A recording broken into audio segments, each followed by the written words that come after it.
matin sont venus.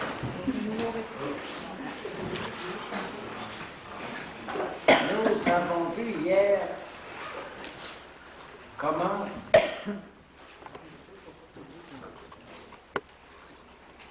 des fois c'est devant le monde, je ne peux pas les dire.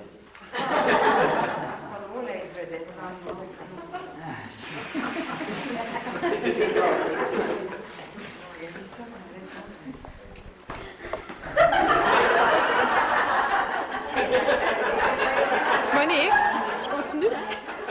Je continue? C'est tout le temps comme ça. Moi, j'ai l'impression qu'elle veut démontrer son autorité pour la caméra. Les chansons de s'occuper de toi, t'es tout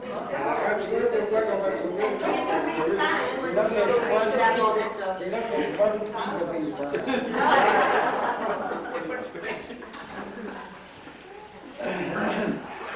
Bon, nous allons résumer un peu ce que nous avons dit hier sur la pensée. Ensuite, nous verrons comment stocker les pensées.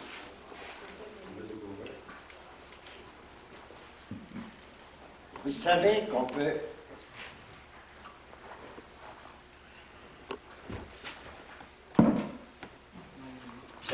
stocker des images sur des plaques, sur une ciné-caméra.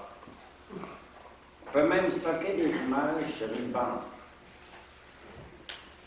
Elle est tellement vraiment stockée là qu'on peut la passer ensuite sur la télévision.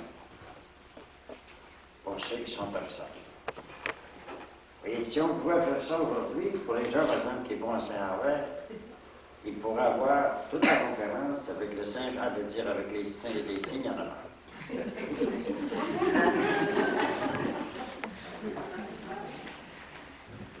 Alors, on va leur faire une surprise. Alors, ce que nous avons dit hier, c'est que les pensées sont des choses qui ne sont pas encore manifestées. Mais ce sont des choses physiques, invisibles. Lorsque vous voulez construire votre maison, vous faites un plan. Et si, après avoir raffiné votre plan sur tous les sens, bon, ben, c'est ça qu'on fait. Vous dites, bien, dans 2 ans, on va avoir assez d'argent pour être capable de commencer notre maison. On finira ensuite, mais on va avoir assez d'argent pour commencer en sécurité. Ça fait 2 ans que vous rêvez à ça. Est-ce que vous êtes capable d'empêcher la construction depuis 2 ans, quand l'argent a commencé, la maison de votre rêve est toute dessinée? Est-ce que vous êtes capable de vous empêcher de bâtir? Non.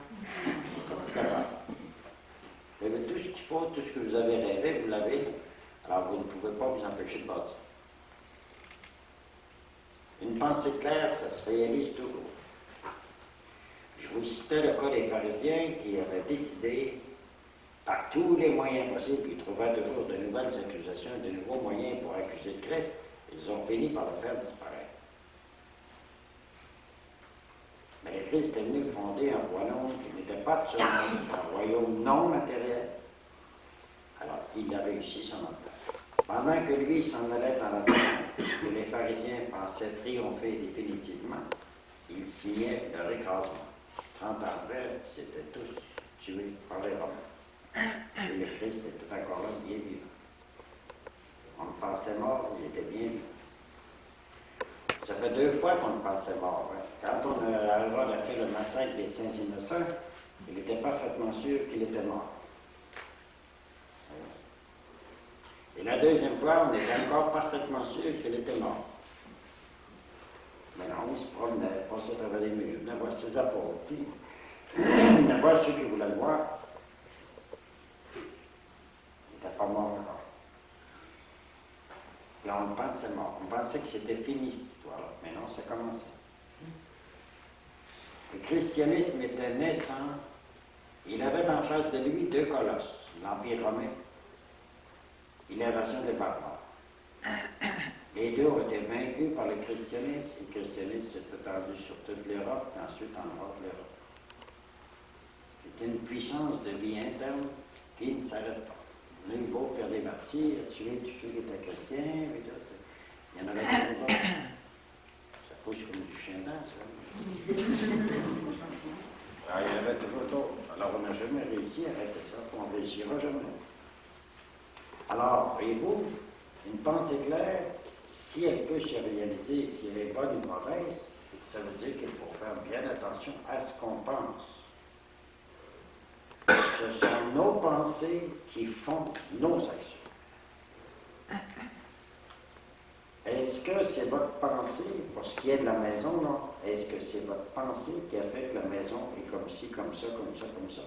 Ça fait 2 ans que vous y pensez, vous avez tout fixé, même les détails et tout. C'est votre pensée qui s'est matérialisée, même chose. Le plan que vous avez, il est là après la maison. Vous n'avez plus besoin de regarder le plan, vous avez seulement regarder la maison. Mais c'est exactement la même chose. Ce que vous avez pensé, c'est trouvé matérialisé. Les apôtres voulaient un royaume matériel, pensaient l'avoir au dimanche des Rameaux, avec le triomphe en entrant à Jérusalem, où ça avait été facile de renverser le gouvernement. Rien.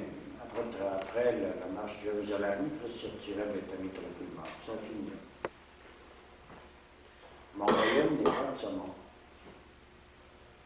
L'autre royaume, il est encore. Il va toujours rester. On dit que les royaumes visibles disparaissent les uns après les autres. Bon. Alors, vous voyez l'importance, il faut sentir cette importance extraordinaire de la pensée pour déterminer vos actions. Il faut essayer de sentir ça profondément parce que c'est terriblement puissant. Puis vous rencontrerez, après 5 ans, une pensée matérialisée que vous aviez lancée il y a 5 ans. Vous l'avez dans la face. Et vous dites, « Ah, moi je ne suis pas chanceux. » Le voisin, lui, il est chanceux. Il n'y a pas de chance dans la vie. Il y a seulement les chances ou les malchances qu'on prépare en semant les causes. Il n'y a pas de chance puis de malchance, ça n'existe pas. Il y a les chances qu'on a faites et les malchances qu'on a préparées. Il n'y a pas de gens chanceux et des gens pas chanceux, ça n'existe pas. Il y a ceux qui se sont préparés des chances. Comme si quelqu'un est mal pris et quelqu'un vient l'aider tout de suite. Il a été chanceux. Moi, j'ai eu la même chose que personne qui est venu m'aider. La question à se poser, quand j'ai vu quelqu'un mal pris, moi, est-ce que j'ai été l'aider? Ou bien, si j'ai dit qu'il s'arrange. Toute la question est là. Parce qu'on ne peut pas récolter autre chose que ce qu'on a semé. Si on veut être chanceux, il faut être la chance des autres. Et après, la chance nous revient. J'ai été chanceux, il est arrivé quelqu'un tout de suite. J'ai été chanceux, j'ai été chanceux. Non, il n'y a pas de chance. Il y a seulement les chances qu'on fait. Il n'y en a pas d'autres. Rendez service aux autres quand vous aurez besoin. Il y en aura autour de vous. Vous n'aurez pas besoin de courir après, ils vont vous arriver. Parce que vous aurez semé ça. Alors, la pensée, il faut arriver à saisir qu'elle se réalise, qu'elle se matérialise sur la maintien, bonne ou mauvaise. C'est extrêmement important. Maintenant, qu'est-ce qui nous empêche de le réaliser pleinement? Qu'est-ce qui nous empêche de le réaliser pleinement? Qu'en pensez-vous? Le doute. Notre corps physique. Vous ne vous rappelez pas, vous avez une mémoire qui oublie? C'est parce qu'on oublie. On va voir comment fonctionne cette machine-là de la mémoire. Et pourquoi la perte de mémoire? Qu'est-ce qui se fait? On va vous expliquer ça au tableau. Nous allons aller faire un tour en dedans, voir comment ça fonctionne dans votre âme. On va faire votre âme là comme un cercle. À 3 compartiments. Un qu'on va appeler le conscient. Le conscient, il est facile à comprendre parce qu'on est conscient qu'on est conscient. Est-ce que c'est facile à comprendre que vous êtes conscient qu'il y a de la lumière dans la salle? Que vous n'êtes pas seul ici. Ce qui est facile d'avoir conscience de ça. Vous n'êtes pas seul ici. Est-ce que vous êtes conscient qu'il y a quelqu'un qui photographie ce matin? Vous êtes conscient que vous voyez un appareil et vous entendez quelque chose qui marche, vous en avez conscience. Est-ce que vous avez conscience qu'il est entré quelqu'un tout à l'heure qui avait beaucoup d'autorité sur moi? Vous en avez conscience. Par vos yeux, par vos oreilles, par les gestes. De même que vous avez eu conscience de mon humilité devant Ça doit être pour la caméra, ça. Alors, vous comprenez qu'est-ce que c'est qu'avoir conscience de quelque chose. Avoir conscience de. Bon. En dessous de ça, vous avez ce qu'on appelle le subconscient. Le subconscient, lui, c'est sub ici veut dire en dessous. Ça, c'est en dessous du conscient. Le subconscient, vous n'en êtes pas conscient. Vous n'en êtes pas conscient. C'est la cave dans la maison. La cave, c'est très bien éclairé d'habitude. Non. C'est sombre. On ne voit pas bien faire. On est obligé de faire de la lumière si on veut trouver quelque chose. C'est souvent en désordre là-dedans, non? C'est souvent en désordre. On tire cela, on arrange ça une autre fois, on a ça une fois qui part, c'est en désordre. Bon. Alors le subconscient, c'est une cave. Ce que vous avez mis dans la cave chez vous, si vous en avez besoin, est-ce que vous pouvez aller le chercher quand vous voulez? Oui. Est-ce qu'il va arriver qu'après avoir fait longtemps, il n'y a pas fait le ménage dans la cave, tasser les affaires, puis peut-être pousser ça? Est-ce que ça ne vous arrive pas d'oublier qu'est-ce qu'il y a dans la cave? Des fois, 5 ou 10 ans après, vous arrivez sur un affaire, mon Dieu, c'est ici, je ne me rappelle pas d'avoir mis ça là. Exactement ce qui vous arrive avec le subconscient. Remarquez ceci. Tout ce que vous dites, tout ce que vous faites, tout ce que vous pensez, tout ce que vous lisez, tout ce que vous avez entendu, tout ce que vous avez vu, depuis que vous êtes bébé, est enregistré dans votre subconscient. C'est dans la cave.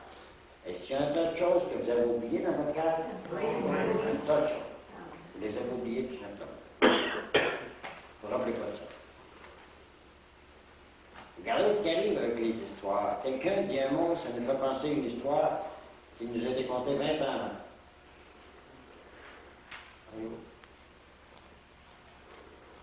Est-ce qu'il y en a qui ne savent pas l'histoire des 2 lanceurs de baseball? C'est tout le monde assez. Ceux qui ne savent pas, le lendemain, voilà. Ah, il y en a assez que je vous raconte. C'est pas évidemment un temps pour raconter des histoires. Mais je vais vous en raconter une quand même. Parce que je vois que vous vous endormez, il me semble que ça va vous Ces 2 lanceurs de baseball qui étaient très amis. Très, très amis. Qu'ils gagnent ou qu'ils perdent, ça fait.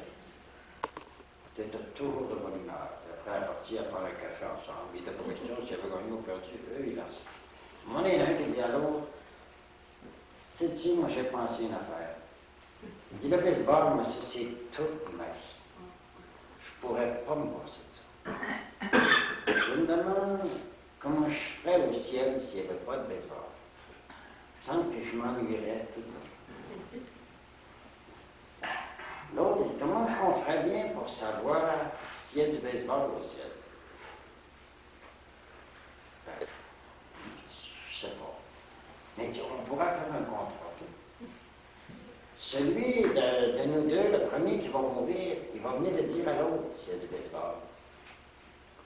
On va prier pour que le bon Dieu lui donne la permission de venir le dire à l'autre. Non, au moins, il y en a un qui va le savoir avant de mourir. Ah, correct, d'accord. Finalement, il y en a un qui est mort, comme ça devait arriver un jour ou l'autre. Au bout d'une semaine, son compagnon se disait, je ne sais pas, hein, si mon chum, il va venir me dire s'il y a du baseball au ciel. Je ne sais pas s'il va venir. Dans la nuit, il va arrêter. lui arrive tout sur rien. Il dit, j'ai deux bonnes nouvelles pour toi. Il dit, la première, il dit, il y a du logement dans le ciel. La deuxième, il y a une grande partie de mai, c'est toi qui l'as.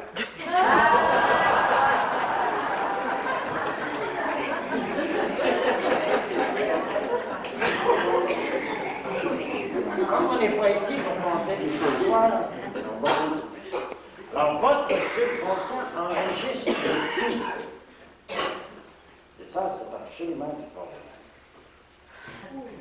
Un enfant qui avait été dans une école, il y avait à peu près 6-7 mois, les bras de sa mère, il avait une gardienne. Il avait visité l'école, dans les bras de la gardienne. Et il n'était pas là-bas voir. Au bout de quelques années, la famille vient s'installer là. C'était le temps d'entrer l'enfant à l'école. Quand elle entre à l'école,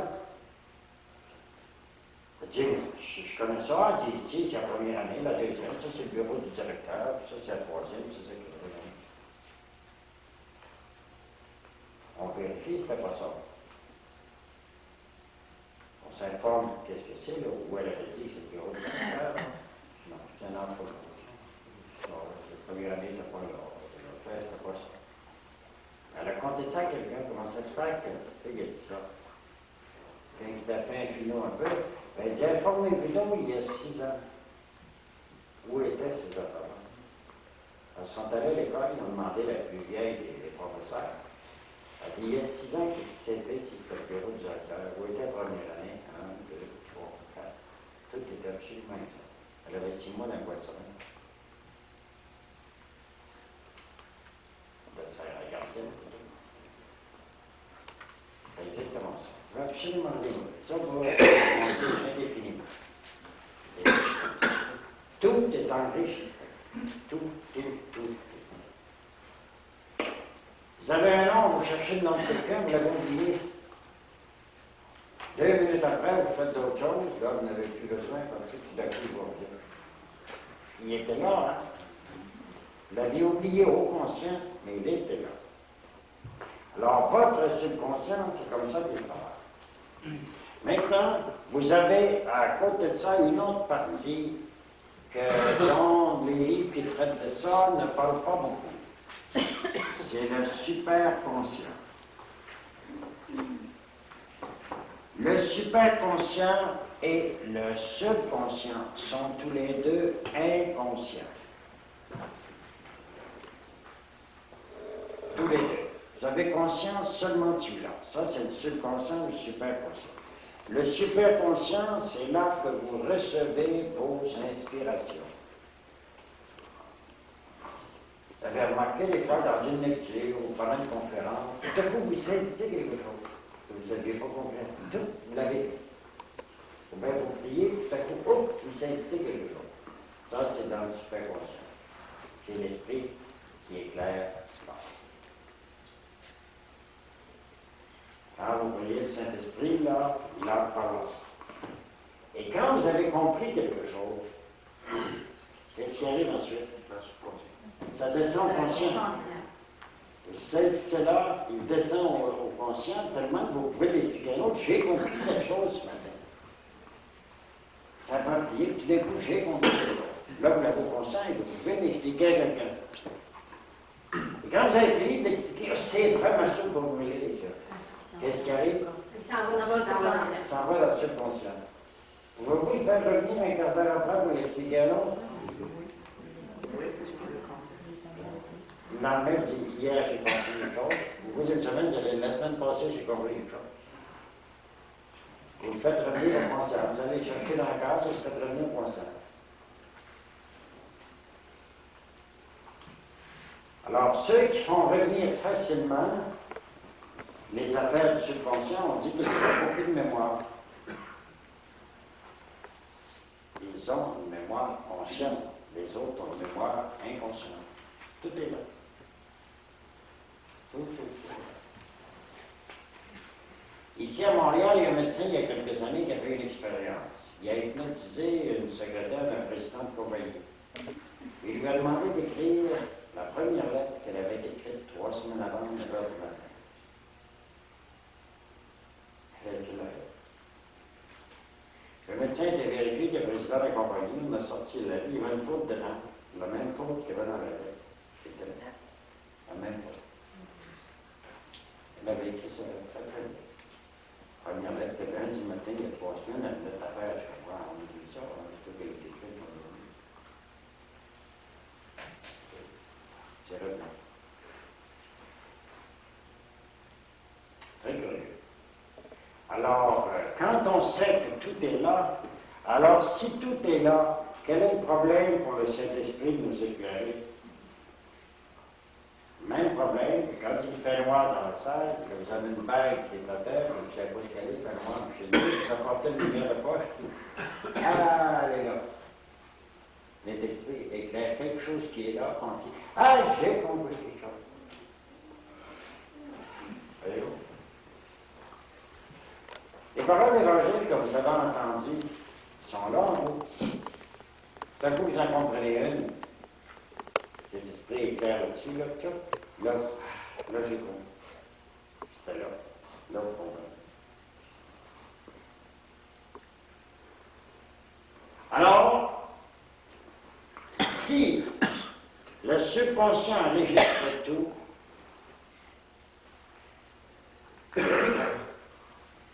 je vais vous expliquer quelque chose. Votre subconscient, lui, c'est là que sont enregistrées toutes vos pensées, vos paroles, vos actions, vos désirs, tout est enregistré là. Alors, comme c'est enregistré là, lorsque vous avez des habitudes de quelque chose, qu'est-ce qui arrive? Vous avez tendance à réagir selon ce qui est enregistré dans le subconscient.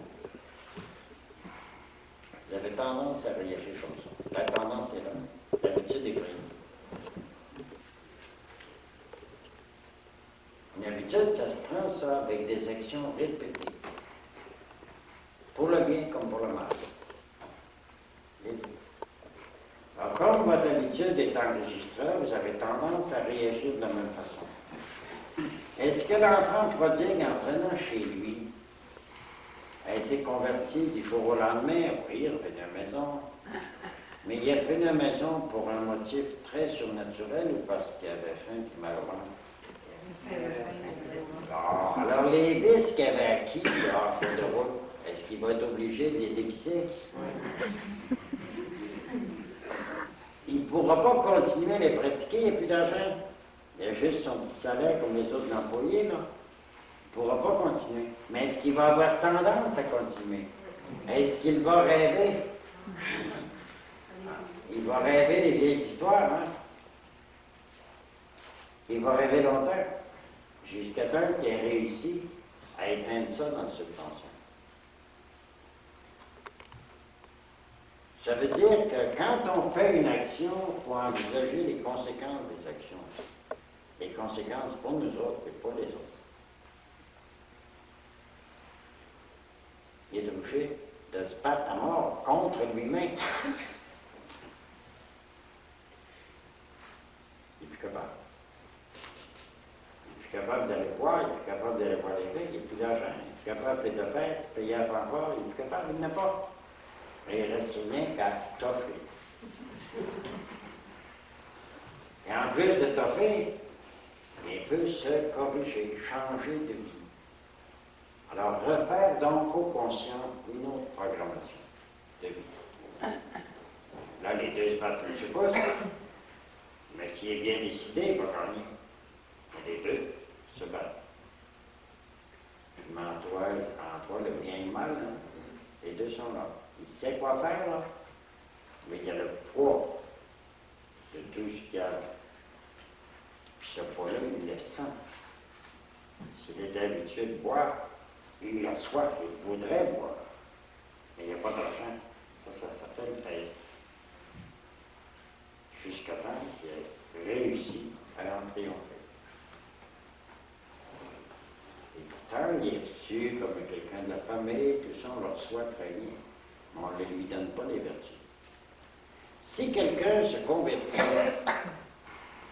est-ce que l'absolution que le prêtre va lui donner, il a son pardon, ça c'est clair, Mais est-ce que le pardon va lui donner les bonnes habitudes? Un gars qui est habitué de courir avec les filles, et tout d'un coup, il se convertit, il est sincère. Est-ce qu'il va avoir encore envie de courir après? Absolument. Parce que ça, c'est dans le subconscient. C'est entraîné comme ça, puis ça le pousse de ce côté-là. Il est obligé de se battre avec lui-même. Alors, il faut donc arriver à clarifier au conscient, puisque c'est le subconscient qui après nous entraîne, qu'est-ce qu'il faut arriver à faire?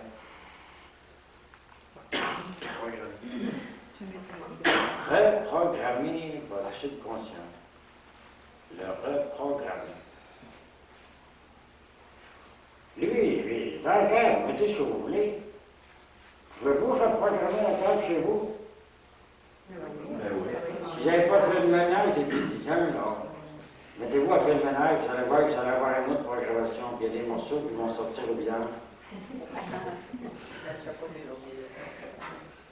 Ah, vous savez l'histoire du bonhomme qui s'en allait sur la rue, puis avec un de ses amis.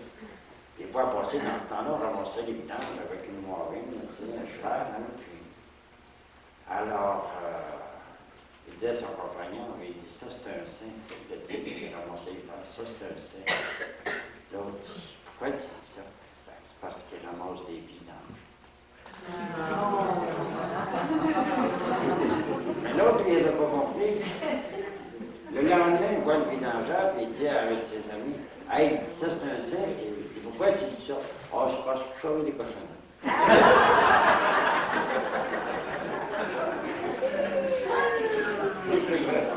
Il n'avait pas compris la chose.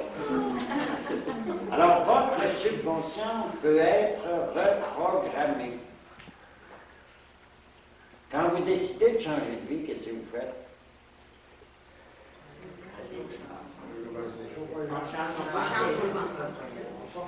Ça, il peut vous dire, on se reprogramme, c'est ça. On fait une autre programmation. Mais là, ça ne fait pas même ça, avec l'autre, là. Ça se passe ensemble. C'est comme ça qu'on peut décider de bien faire, qu'on est pris à faire, puis qu'on peut tomber encore, ça dépend qui prend le dessus des deux. Là. Si vous êtes bien décidé, la programmation peut se faire bien tout seul. Mais ça vous prend une volonté forte, une compréhension claire. Vous pouvez faire bien comme ça, puis ça va faire. Mais c'est pas comme ça que ça marche ordinairement. Moi, j'étais pendant des années, presque la moitié d'un siècle, à dormir comme il faut, une fois par 2 mois. Voilà, je me levais le matin, j'étais pris avec un cœur, puis voilà. Et j'ai lu dans un volume où il y avait de vraies bonnes idées, des fois, ceci est à 11 heures du soir. Il y a beaucoup de choses qui dépendent de la personnalité de quelqu'un. Des petites choses, par exemple, la santé, le bonheur. Là, ça me saute dedans. Ça dépend de la personnalité de quelqu'un. On aime pas ça, on ne peut pas avoir de personnalité. C'est choquant, hein? Ça fait que j'ai pensé au sommeil. Je fois un peu de points en terre. J'ai mis mon livre dans la bibliothèque, puis j'ai dit, si ça dépend de moi, toi, tu vas dormir. Alors, j'ai dormi pendant... Détendu, j'ai dormi, j'avais jamais dormi. J'ai jamais manqué une nuit de vie. Ben oui, c'est une programmation extrêmement forte. Il a dormi là. Là, je travaille à dormir encore sur une dimension plus élevée. Ça, c'est merveilleux. Avec des nouveaux rythmes, j'ai encore d'autres choses à courir là-dedans. Ça m'amuse, je fais ça tranquillement. On peut faire n'importe quoi. On peut reprogrammer tout ce qu'on veut. Il s'agit tranquillement de commencer. Là, on peut reprogrammer tout ce qu'on veut. Alors, c'est toute une question de programmer au conscient. Ce qu'on appelait autrefois prendre une résolution, prendre des bonnes résolutions. C'est exactement ça. être décidé à changer quelque chose, ben, je fais ça. Mais ça dépend aussi, ça dépend de votre foi. Et ici, ce n'est pas votre foi en Dieu, c'est votre foi en vous-même.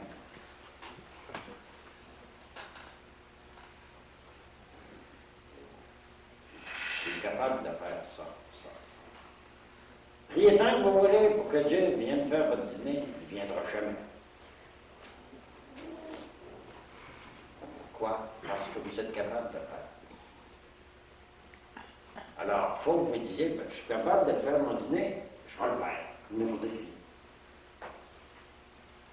Alors, telle sorte de gâteau, je ne sais pas juste comment ça se fait, mais il y a une amie qui le sait, par le téléphone, va l'appeler, on est dans la recette, c'est tout.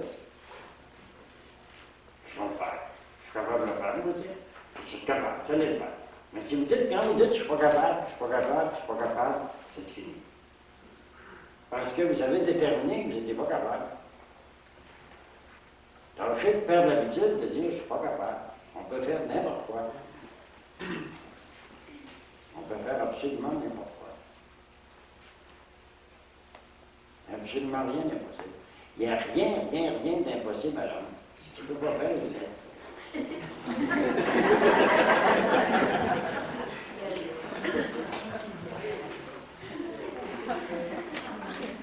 Bon, alors, vous comprenez, là, cet effort de reprogrammation.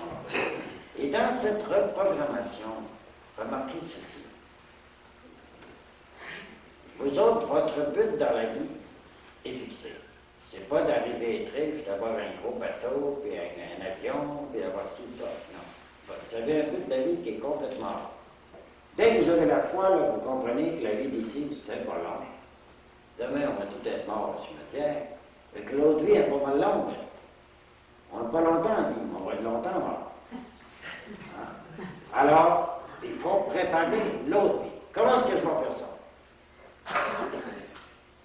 Si vous arrivez à dire, Christ dit, tu aimeras ton prochain comme toi-même, ou faire aux autres ce que tu veux qu'on te fasse, oh, c'est sérieux, je veux que les autres soient gentils pour moi, qu'ils m'aident si je suis mal pris, et tout ça.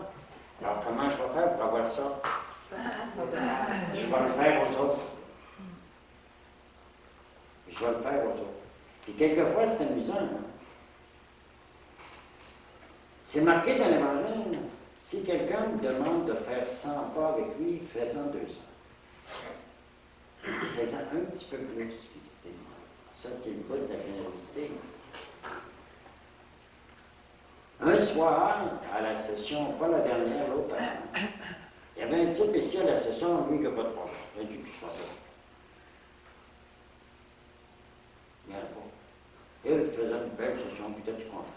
Un soir, à 11h moins 20, on avait vu un de plus qui s'était présenté à la limite, et je l'avais vu.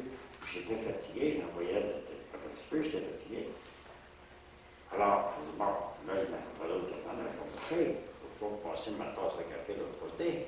Et d'un coup, je vois mon gars, il était assis à une table, tout seul, il était au bout de la table, dans sa tasse de café. C'est pas un gars en vrai, il n'était pas tout seul parce qu'il est misanthrope, hein, il était tout seul. Il était bien là, puis voilà. Ça fait, je me suis dit, là, tout de suite, il m'est venu le texte d'évangile. Hein. Si quelqu'un me demande de faire 100 pas avec lui, fais-en 200. Je pense bien que c'est vrai. Celui-là, je dois aller manger avec lui, puis je vais faire plaisir. Tu sais. Même si c'est pas un gars à problème, je vais faire plaisir. Alors, je vais me chercher un autre café, je viens m'asseoir avec lui. On commence à jaser, ça, à la bière, tout. Hey, il dit, non, Laurent, il me vient une idée. Il me vient une idée. Sais-tu, il dit, l'année passée, au mois de janvier, il disait toujours l'année passée, mais c'est au mois de janvier 85, il dit, je me suis acheté un appareil pour prendre des vidéocassettes. J'ai acheté ce qu'il y a de mieux. Avec la taxe, ça m'a coûté 3 000 $. J'ai eu 1700 pas de taxe, ça m'a coûté 3 000 $. J'ai tout l'appareil, les vidéocassettes, tu peux prendre ça dans le champ n'importe où, dans le sac pour emporter le petit vidéocassette qui veut pour enregistrer tout ça. Puis il dit, je vais te le donner si ça t'intéresse. Ça a été le prix pour mes derniers pas, les derniers 100 pas. Alors, il me l'a donné. Et avec ça, s'il ne prenait qu'après, ça m'a rien enregistré une conférence. Alors, on pourrait en faire des copies. On a justement, il y avait l'appareil complet, puis là, on en a déjà ici, nous autres, on peut faire des copies. Alors, on peut avoir des copies, à un moment donné, ils se réunissent une vingtaine, puis ils vont imputer ça. Ils vont imputer la conférence, ils vont voir le singe en même temps.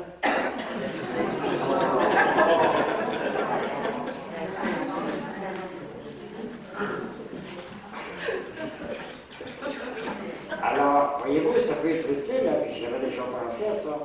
Surtout si on a des nouveaux centres. Alors, à un moment donné, ils ont dit que c'est la rente de la conférence ce soir, ou de la télévision. Alors, je m'envoie l'impression d'être ici.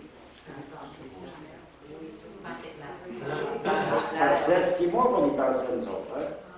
Puis ça peut se louer, ça. Mais louer, il y a l'inconvénient, c'est pas très dispendieux. Ça peut coûter 100 pièces par jour. Alors, non, c'est pas dispendieux, vous pouvez prendre 4-5 dans une journée, si vous voulez. Bon, mais ça a coûté 100 pièces, vous dites, avec la chacune. Ça fait pas, tu sais, on peut pas dire que c'est inacceptable, mais seulement, si vous allez chercher un appareil et que vous n'avez pas pris votre expérience, que vous ne l'avez pas essayé, rien, vous risquez de manquer votre coup sur 5 conférences.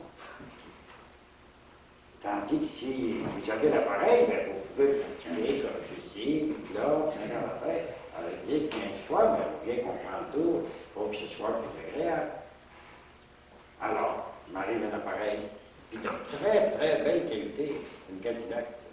Un RCA Victor, avec une lentille 1.2, je connaissais la lentille, mais une lentille 1.2, c'est quelque chose. C'est merveilleux. Alors, voyez-vous, mais ça faisait 6 mois qu'on l'avait dans la l'année passée, on avait pensé de faire des cassettes, juste des cassettes ordinaires. Finalement, cet automne, on en fera. Mais avant qu'on les fasse, est arrivée cette idée de faire des vidéocassettes à terre. Puis pour finir, les vidéocassettes arrivent. Alors, voyez-vous la programmation, là? Ça sera nécessaire, puis tout d'un coup, ça arrive, ça paraît arriver par hasard. Voyez-vous? Mais c'est programmé. Du moins, je ne l'ai pas essayé une fois. Je ne sais pas pourquoi j'ai acheté ça. On m'a dit là, je le sais. J'ai dit, tu as bien fait d'acheter ça. C'est le meilleur achat de cette année. Là, je le sais pourquoi. Alors, vous voyez, 10 ans moins tard. Maintenant, en partant, je vais vous donner quelque chose à penser. Avez-vous bien compris d'abord comment ça fonctionne, ça, les trois là? Vous avez très bien compris? En haut, c'est là qu'on reçoit les inspirations de l'Esprit Saint, ça descend au conscient, tellement qu'on peut l'expliquer à d'autres. Ensuite, ça va dans la carte subconscient. On peut l'oublier ou s'en rappeler facilement, mais de toute façon, au conscient, on ne s'en rappelle pas. On parle de quelque chose, chose qui revient, n'importe quoi. Vous savez très bien comme ça, là? Comment ça marche? C'est? Oui. Ouais. Oui. Ah, oui. Ben, c'est pas comme ça que ça marche.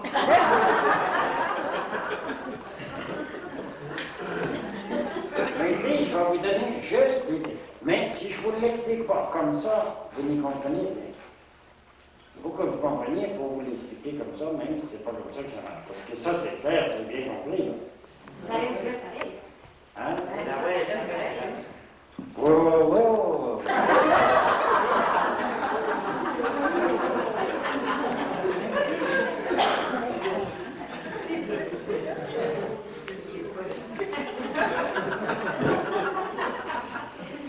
Regardez, ça, là, c'est vous, ça.